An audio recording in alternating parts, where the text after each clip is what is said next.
Hi everyone, welcome to Value. So today we're going to talk about Chimerix, and this is a company that kind of looks interesting with a market cap of $173 million, and it's got a deal to sell their smallpox treatment for over $300 million, but it's contingent on some conditions.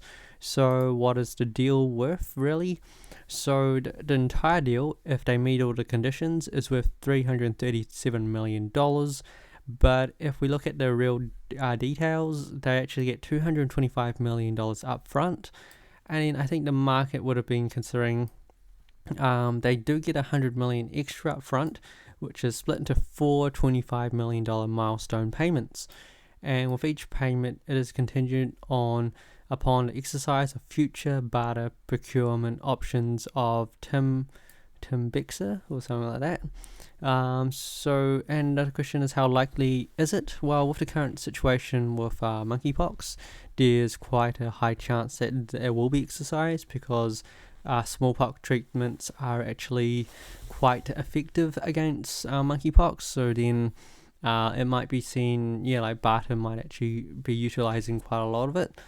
So potentially they might get the full, $337 million, which would be much more than their current market cap, which looks like a pretty good deal. But there is also another catch. So if we jump into their financials, firstly, they don't have any other products that are actually that viable on the market right now. So they're actually selling their one good product, which is, I think that's why the market kind of just shot this price down like not too long ago. The share price was like over $4, like closer to $5 in the start of May, and then during the middle of May it was around $4. Then when they announced this deal to sell, I think the market just didn't like it, so they just sold this price down to $1.60. So then you consider that and you go, the market actually didn't like the deal, even though it gives them like a lot of cash. And the question is, why didn't they like the deal? Because they don't have other treatments available that can actually come through. They are making a COVID kind of a treatment, but that's only in phase 1, so it's going to need a lot of money to get it to phase 2, then phase 3.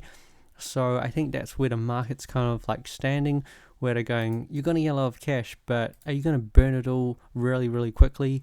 So firstly, they have $31.9 million in cash and have another $21 million worth of short-term investments that are available for sale if they need the money. So altogether, they've got $52 million, not counting the money that they're going to get from the sale. And basically, if we look at their burn rate, which is the most important part because they have a cost structure that is going to burn a lot of this money, and currently they are burning around about, last year they burnt $97 million, and then for the 3 months ended March they burnt $24 million, so they're burning around about $100 million a year. So if we do the math in this case, and we go, they're holding $52 million, and they don't really have that much debt. They do have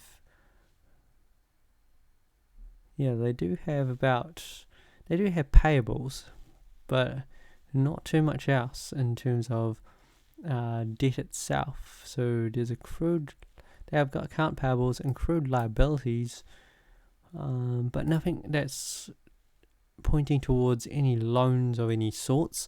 So definitely have more cash in that sense. That probably lasts around two quarters, and then they will get $225 million up front and possibly $100 million if they meet those milestone payments, which I think in that sense it actually leaves the stock that if they burn another $75 million for the coming quarters, then it probably still leaves them with around about $200 million, which actually leaves the stock fairly undervalued, assuming that they need to burn that much. So I think that's the kind of like crux of this stock, is that it's coming in potentially with a lot of money, because they're also going to get royalties from this. So the royalties is Chimerix earns 20% royalties on future gross profits of any sales in the United States or with volumes that are over 1.7 million of the treatment, and then they get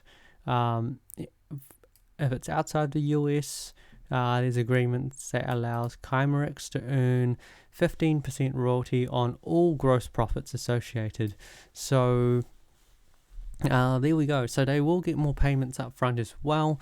So, and we can look at that as kind of a good thing. And in a sense, it kind of reduces their risk, because right now, monkeypox is probably going to make this drug in high demand, potentially. And basically, it puts it in a situation where potentially it gets a few royalty payments, and then also gets a big cash payment up front as well. Though at the same time, they don't really have anything that's going for them afterwards, and then basically they are a kind of like a cash burning entity.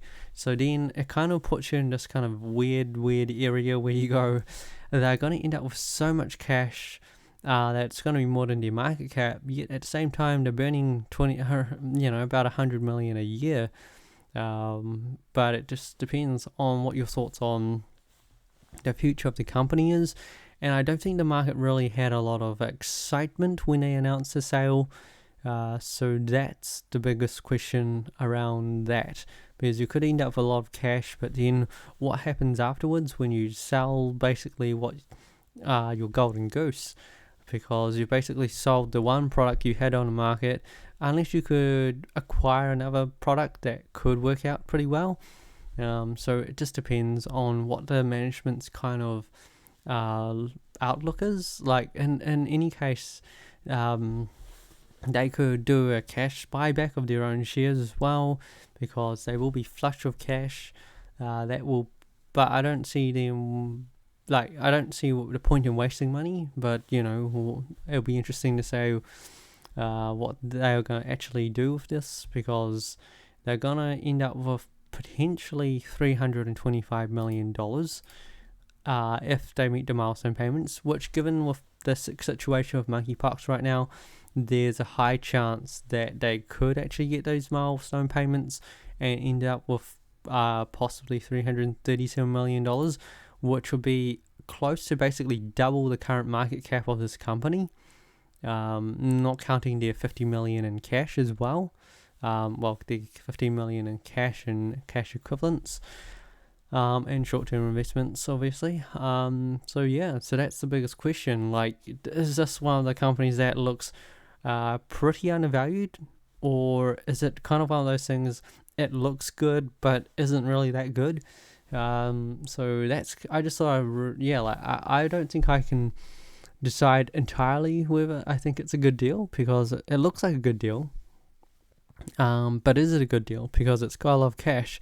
In that sense, it looks like it's probably worth more if the company just liquidating everything and just being a cash kind of shell than it is right now if it burns a lot of cash. But again, they could have a lot of they likely have a lot of confidence in what they're doing right now, and in terms of what the COVID antiviral that they're actually doing right now. So they will use quite a bit of money on that. The big question is what they're going to use for the rest of the money, and that potentially they could do a big cash return, which could benefit shareholders in that way. So potentially there's possibly quite there's a good upside on this kind of market value in my view, because 173 million, but they could actually end up with over 300 million in cash in the bank, which would be extremely good. It'll be interesting what kind of what management's views are and how good their products are in the market. I think I had a look, and everything was still kind of in development, which is probably what makes you worry about the company, especially once they sell their main product, because you look at their revenues.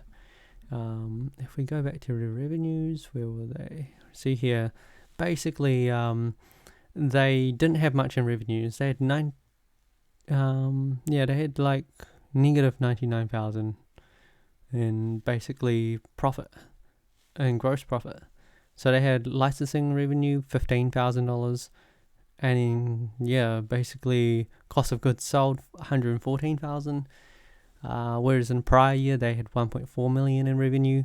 So you look at that and you go, okay, there's not really a business here. And if they sell basically their main product, then they're basically just holding a lot of cash, but they have such a high research and development costs, general and administrative costs. Like we can see what they said here. So basically, they announced the sale of this to Emergent Biosolutions, which significantly strengthens our balance sheet at a time when access to capital within the industry is at a historical premium. So there you go. They kind of value the cash being very, very important, because I think you can basically see by the current market that cash is basically king in this market, and it is probably really, really difficult to raise cash at the moment. So they've probably done the right thing to protect the company, securing $225 million in an upfront payment with a parcel of additional milestone and royalty.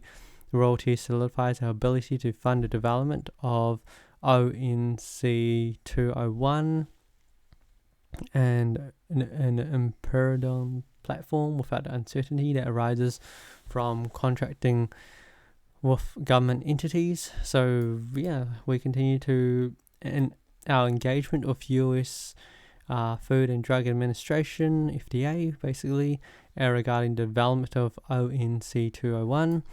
While we have not yet requested formal feedback of potential NDA submission for accelerated approval, communication from the FDA makes it clear that the potential for accelerated approval is more challenging than previously anticipated. So there we go.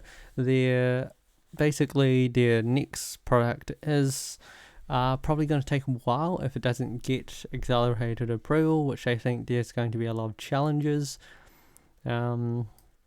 This is consistent with evolving policy the agency has expressed towards single-arm studies generally. As such, we're prioritizing the initiation of a randomized phase 3 study by year end. So actually with this one, this wasn't the COVID antiviral, but that I was talking about. So this is another one. And this one is in phase 3. Okay, so potentially, it might not be that far in terms of coming onto the market. If it actually has a chance of coming onto the market next year, then potentially it could end up being pretty good for the company. I think there's a few relative considerations that they're going to end up with a lot of cash and potentially a phase 3 kind of treatment available next year, with phase 3 trial at the end of this year. So potentially this company could end up doing well in terms of its cash position at least. But then, so in a way, it's kind of like a low risk bet on this company, that you're buying it at basically less than cash value, and potentially if it does well, then you could actually end up doing pretty well. But it just depends what your thoughts are, because the market obviously didn't like it when it sold down from $4 to $100 to $1.60, which is quite a massive sell down. So let me know what your thoughts are, or if you have any questions. Until then, good luck investing, everyone.